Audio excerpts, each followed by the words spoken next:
Bonjour à toutes et à tous. Alors aujourd'hui, 31 juillet 2025, je vais vous proposer l'exercice 2 de géométrie dans l'espace du sujet 2 métropole juin 2025.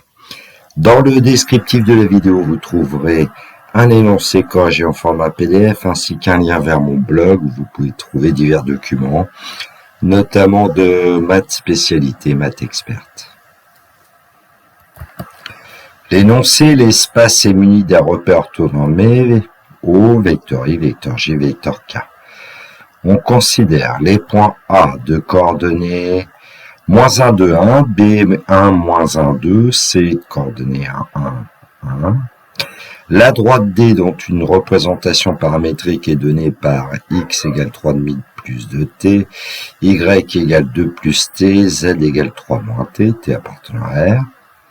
La droite D', dont une représentation paramétrique est donnée par x égale s, y égale 3,5 de s, z égale 3 moins 2s, s appartenant à grand R. Alors il y a deux parties dans cet exercice, donc l'idéal évidemment c'est d'avoir sujet, de répondre aux questions, et puis je vais répondre aux questions dans quelques instants. Question 1 de la partie A, montrer que les droites D et D' sont séquentes au point S de coordonnées -1,5, 1, 4. Alors il y a plusieurs façons de procéder. Alors évidemment, on pourrait tenter de vérifier que ce fameux point S, puisqu'on lui donne ses coordonnées, appartient à la droite D et à la droite D'. Mais il faut encore se méfier, ça ne suffirait pas. Il faudra encore démontrer que D et D' ne sont pas confondus. Alors en fait, je vais vous proposer une méthode qui consiste à montrer que les droites D et D' sont séquentes. À certains points, je vais faire comme si je connaissais pas les coordonnées du point S, parce que c'est ce qui arrive assez fréquemment dans les sujets de bac. Alors on va commencer par démontrer que les droites D et D' ne sont pas parallèles. Alors, je vous ai redonné les représentations paramétriques, quasiment des droites D et D', avec le paramètre T qui appartient à R pour D, le paramètre S qui appartient à R pour D'.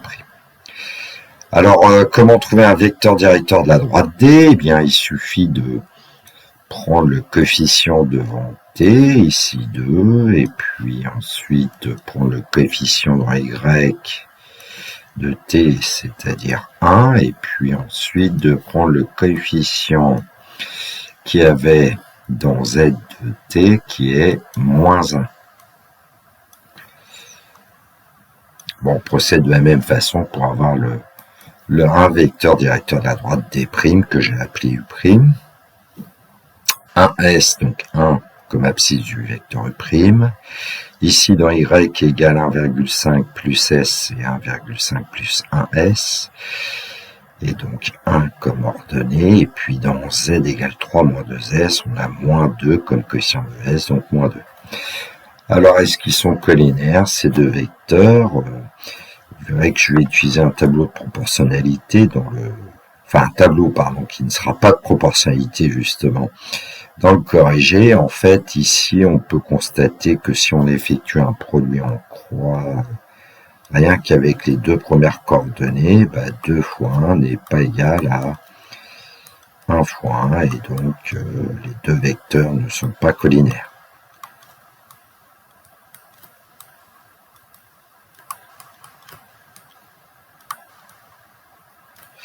Bon, il y a d'autres façons de démontrer que deux vecteurs ne sont pas collinaires.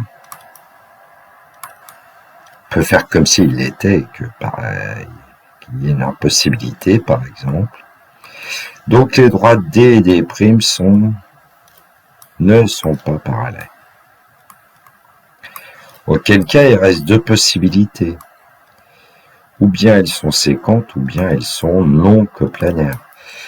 Alors, on va aller chercher l'intersection des droites D et D', parce que si l'intersection des droites D et D' c'était l'ensemble vide, elle serait non coplanaire, et puis nous, on va voir que l'intersection des droites D et D', c'est bien un point, et ce fameux point S.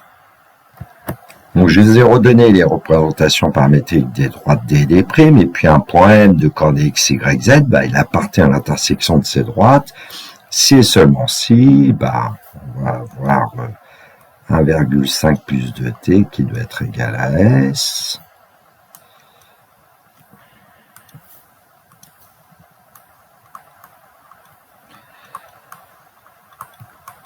Et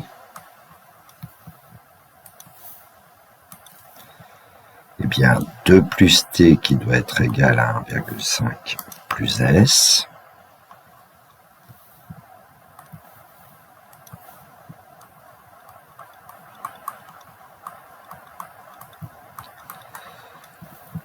Et ensuite 3 moins t qui doit être égal à 3 moins 2s.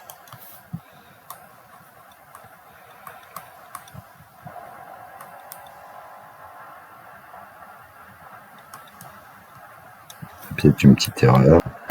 Bon, peut-être pas. Alors, on a 3 équations avec 2 inconnus TS. Alors, on va déjà commencer par ranger peut-être un peu tout ça. Et puis, remarquez qu'on va avoir 2 t moins s ici égale à moins 1,5. Et c'était 3,5 dans l'énoncé, mais j'ai remplacé par 1,5. T moins S ici égale moins 0,5 et puis bien ici moins T plus 2S égale 0. Bon, multiplions par 2 pour se simplifier un petit peu la vie là, avec les 3,5, les nombres décimaux. Moins 4T moins 2S égale moins 3 et T moins S égale moins 1 et bien on peut l'écarter, moins 2S égale 0 aussi si on veut. Bon, alors en fait, voilà comment je vais procéder. On va considérer la première équation, ensuite la deuxième équation, et ça nous suffit pour trouver des valeurs de T et S. Et on regardera si avec ces valeurs de TS qu'on aura obtenues, si cette équation est vérifiée ou pas. Si elle est vérifiée, il y a un seul point d'intersection qu'on pourra déterminer assez facilement puisqu'on connaît TS. Sinon, elle serait non coplanaire. Alors, j'avais oublié de multiplier le coefficient de TS par 2. J'avais multiplié à droite, pas à gauche. Aïe, aïe, aïe. Moins Z. Donc on résout le système constitué par ce que j'ai appelé ligne L1 et L2, là, peut-être pas très bien noté, mais bon. Voilà. Donc on s'aperçoit qu'on a le même coefficient par exemple en S, la moins 2S, moins 2S, donc avec L1 moins L2, on va obtenir tout simplement 4t moins 2t, 2t, dans le premier membre. On effectue la différence pour un membre, et moins 3 moins moins 1 va nous donner moins 2, ce qui nous donne t égale moins 1. Bon, puis ensuite, il nous faut S. Alors, par exemple, on pourrait faire une combinaison linéaire, ou alors on prend une des deux équations, et puis on cherche petit s. Allez, avec la deuxième, d'après L2,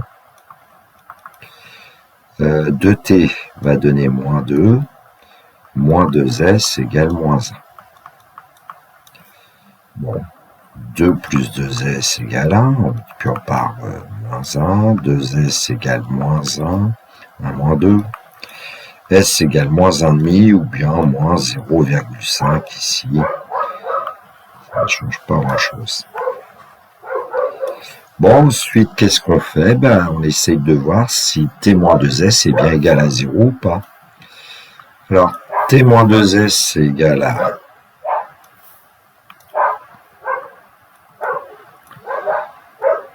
avec les valeurs de t qu'on a, de s qu'on a trouvées, moins 1, moins 2 fois 0,5, moins 0,5.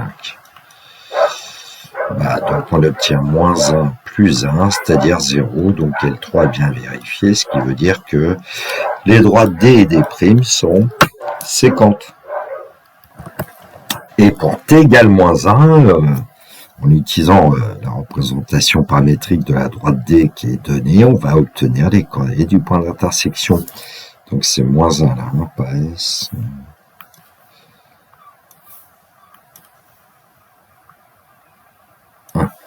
Moins 1 pour T.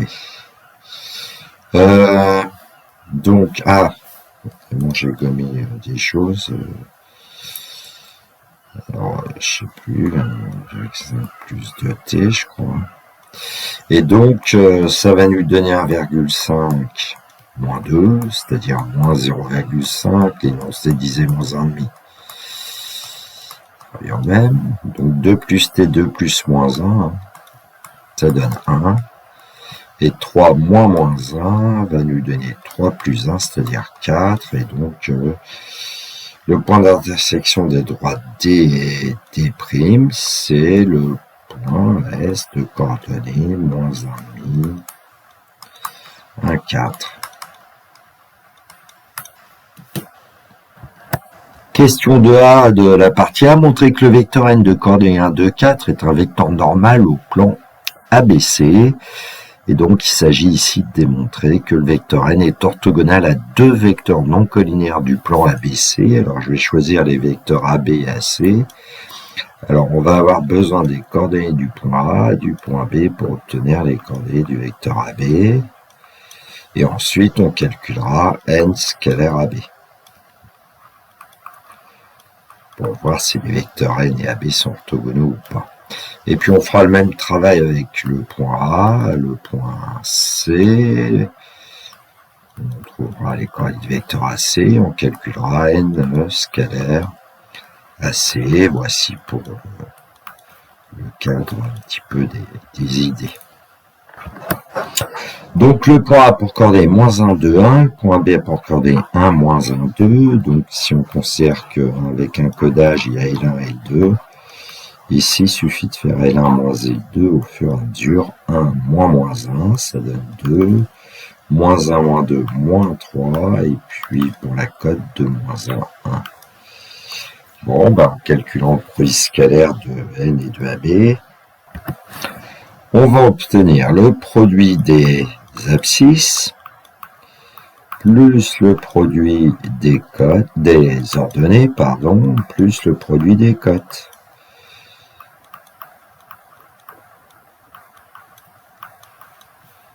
Et donc, ça va donner 2.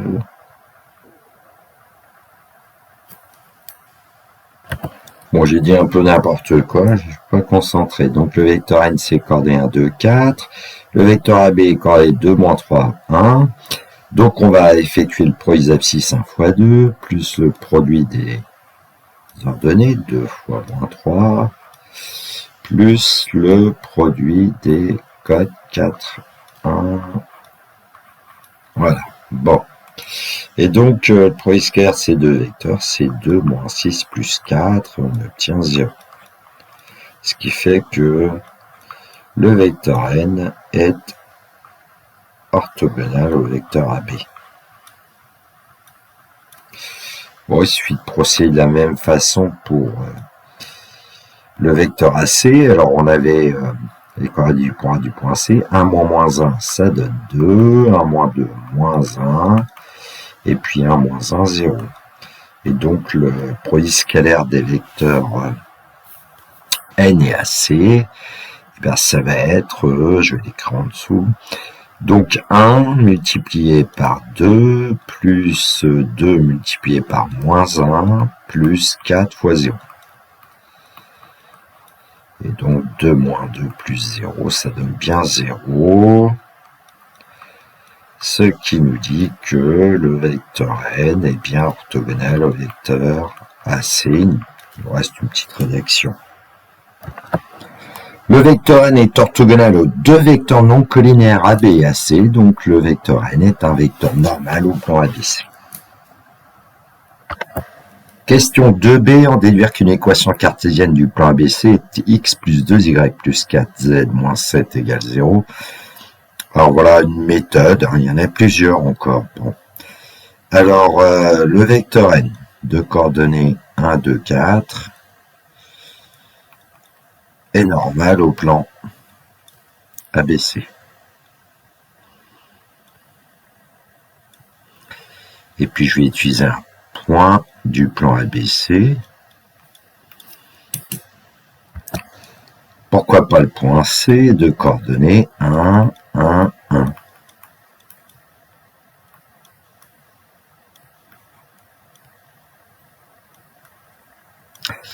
Dans le polycopier de correction, j'ai dû choisir le point A, on pourrait choisir aussi le point B. Alors, une équation cartésienne du plan ABC, en fait, c'est tout simplement 1x plus 2y plus 4z.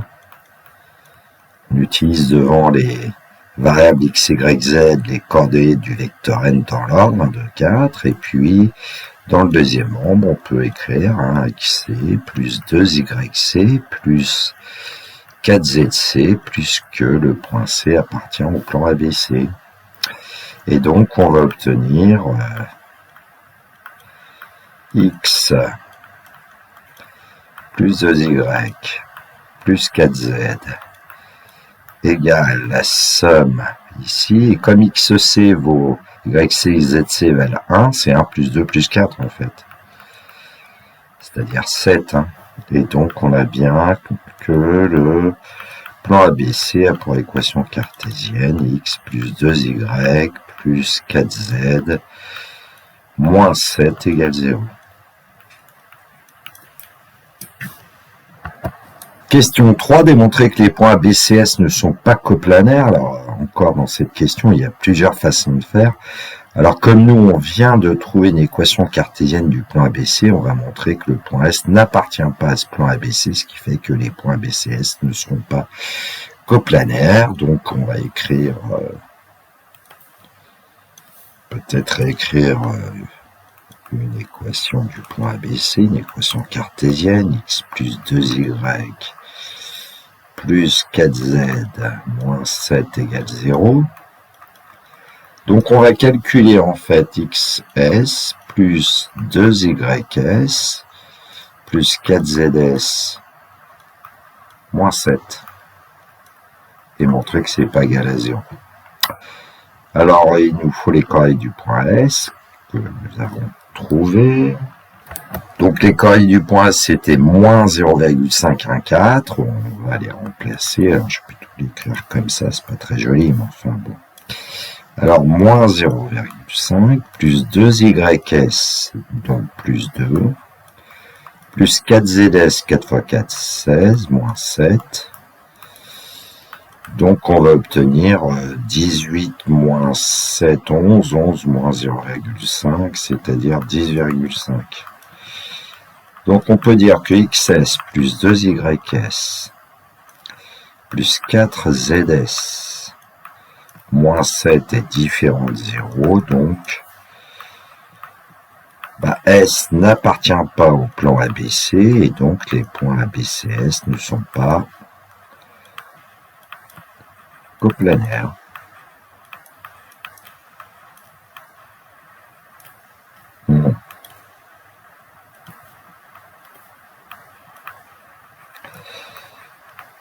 Voilà pour cette question.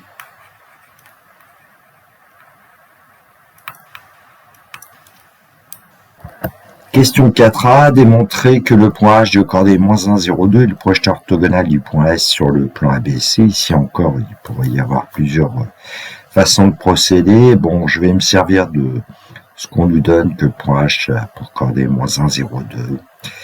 Et puis on va d'abord commencer par montrer que H appartient au plan ABC.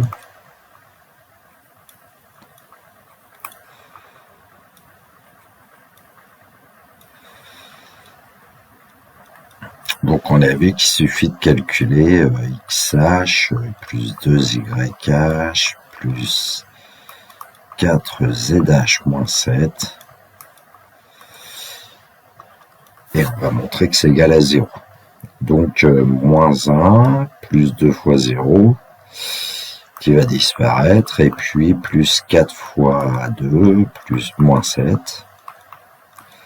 Donc on obtient 8 moins 8, bon bah 0, donc H appartient au plan ABC.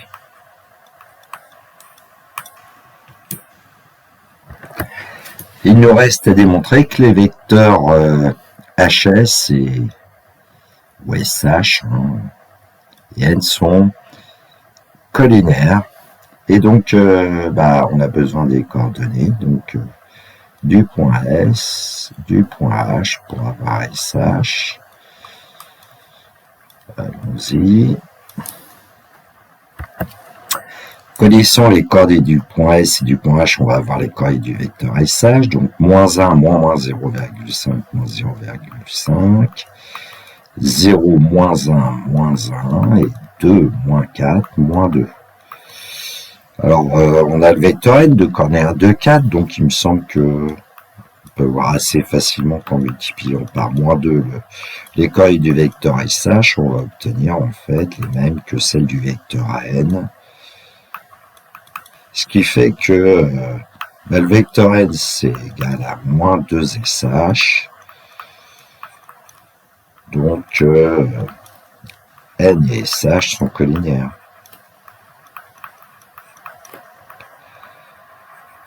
Et donc, on peut conclure que le point H est bien le projeteur orthogonal du point S sur le plan ABC.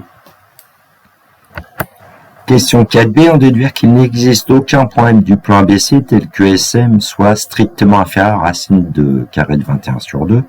Alors, je rappelle quand même que si vous prenez un point M dans le plan ABC, le triangle SMH est rectangle H, bon, sauf quand M est en H. Et donc, la longueur SM est toujours plus grande que la longueur SH, ou égale. Petit rappel, si M appartient au plan ABC, alors, eh bien, SM est toujours supérieur ou égal à SH. Donc, on va chercher la longueur SH et on va voir qu'il doit y avoir un rapport avec racine carrée de 21 sur 2. On connaissait les coordonnées du vecteur SH. On va calculer donc SH au carré.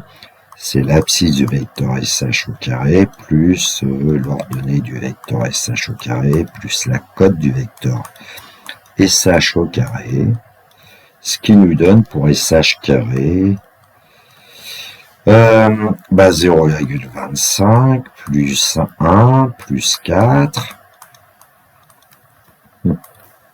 plus 4 Z. Donc 5,25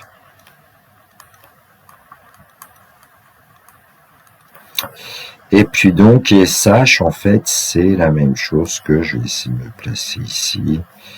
SH est égal à 21 quarts au carré. Et donc SH c'est racine carrée de 21 divisé par 2.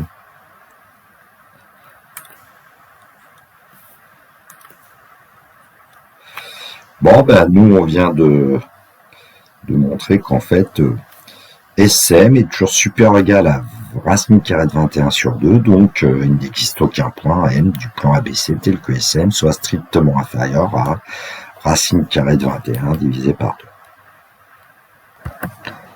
Partie B, on nous dit qu'on considère un point M appartenant au segment SCS.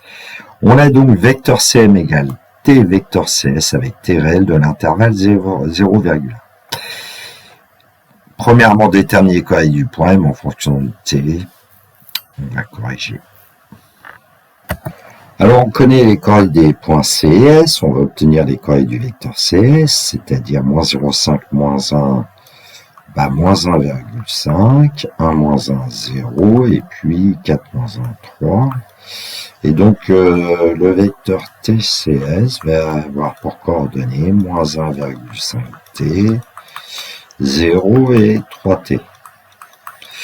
Concernant le vecteur CM, on va considérer que le point va pour coordonnées x, y, z, donc on va obtenir comme coordonnées x moins 1, y moins 1, z moins 1. Et comme ces deux vecteurs sont égaux, on va pouvoir dire que leurs coordonnées sont égales, c'est-à-dire qu'on va obtenir c moins 1 égale moins 1,5t, y moins 1 va être égal à 0, et puis z moins 1 va être égal à 3t. Alors je pense qu'on va quasiment pouvoir donner x, y, z tout de suite. On va obtenir x moins 1 égale moins 1,5t, c'est-à-dire x égale 1 plus 1,5t. Ensuite, y égale 1 par 1, tout simplement, puis plus 0t. Et puis pour z, on va obtenir 1 plus 3t. Si on considère que t appartient à R, on aurait une représentation paramétrique de la droite CS, en fait, ici. Question 2 de la partie B, donc existe-t-il un point M sur le segment CS tel que le triangle MAB soit rectangle en M? Donc ici, je vous ai fait un petit dessin en perspective, bon, cavalier si on veut. Et puis, on veut savoir à quelles conditions est-ce que le triangle MAB pourrait être rectangle en M. Alors, on va dire que le triangle MAB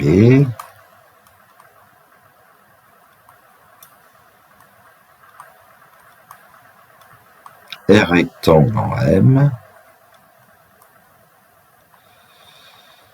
Évidemment, je me suis mal pris.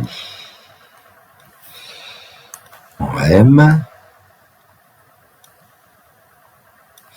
c'est seulement si, en fait, ici, on va utiliser les vecteurs. C'est-à-dire qu'on aimerait bien avoir un angle droit en M, et donc on va essayer de se dire à quelles conditions nécessaires et suffisantes les vecteurs MA et MB sont orthogonaux.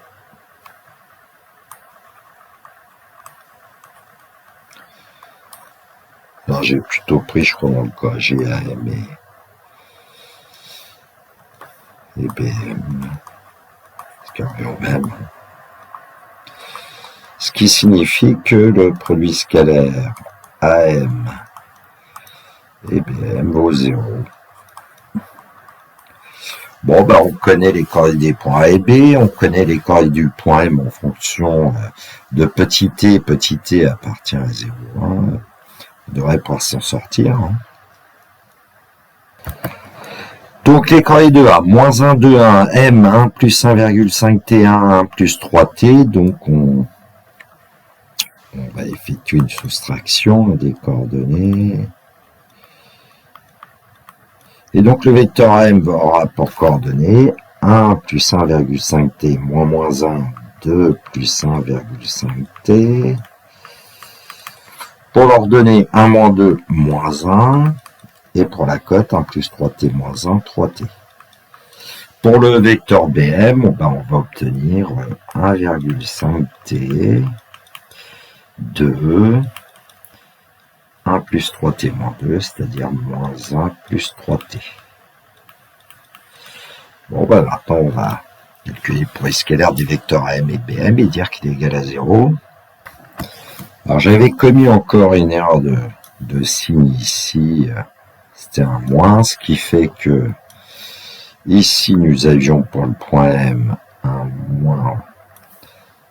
moins, donc ici un moins, ce qui fait qu'on va pouvoir poursuivre le calcul. Donc, le produit scalaire des vecteurs AM et BM est égal à 0, c'est seulement si nous avons le produit des abscisses plus produit des ordonnées plus produit des cotes égale 0.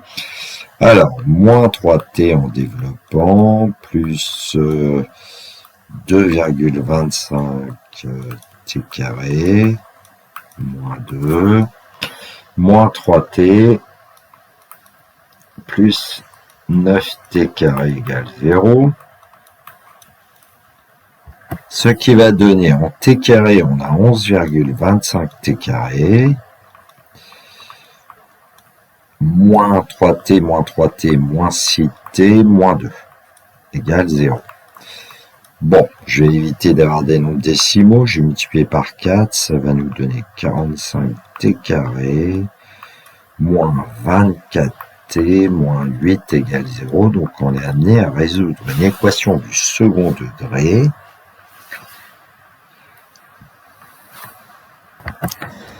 On pose A égale 45, B égale moins 24, C égale moins 8. On va calculer le discriminant de cette équation. B carré moins 4AC. Et donc, on va obtenir moins 24, le tout au carré, moins 4 multiplié par 45, multiplié par moins 8, ce qui va nous donner 576 plus 1440. Donc, delta égale 2016. Et donc, on va avoir, a priori, dans grand R, deux solutions qu'on va appeler T1, T2, puisque delta est strictement positif. Je vais écrire ça un peu comme au brouillon. Donc, deux solutions réelles, T1 et T2. Notez, T1 et T2.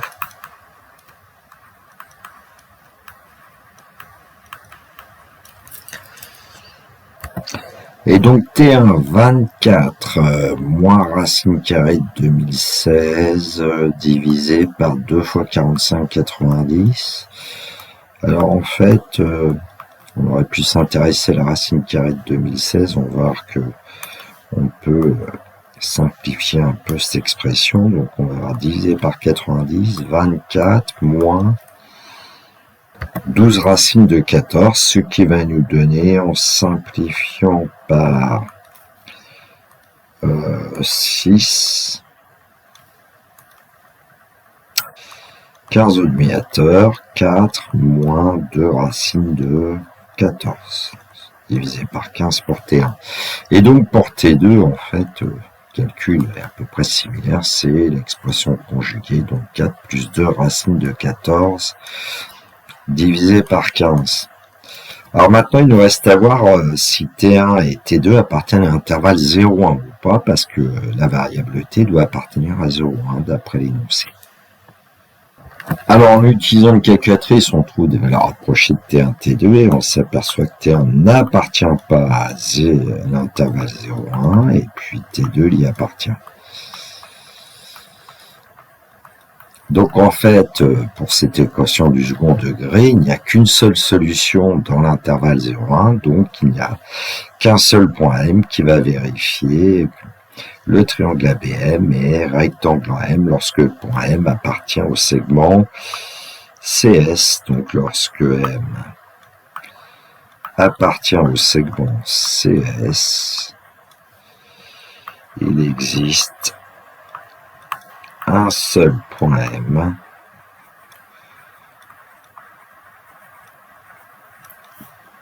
tel que le triangle ABM soit rectangle en M.